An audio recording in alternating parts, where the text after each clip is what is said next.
ప్రభుత్వం వచ్చి 80 రోజులు ప్రజలకిచ్చిన ప్రతి వాగ్దానం చిత్తశుద్ధితో ప్రజలేత ఆశలతో మనకు అధికారం ఇచ్చారో ఆ ఆశల్ని వమ్ము చేయకుండా చిత్తశుద్ధి అకుంఠిత దీక్షతో కార్యక్రమాల్ని అమలు చేస్తూ 80 రోజుల్లో ప్రజా పాలన ఇది అని చూపించినటువంటి మాన్య రాష్ట్ర ముఖ్యమంత్రి వారి మంత్రివర్గ సభ్యులతో ఈరోజు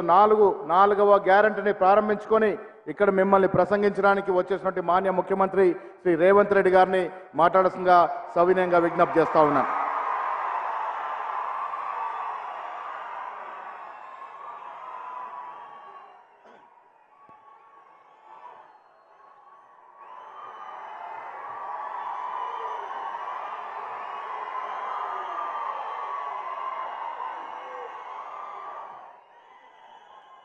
మిత్రులారా,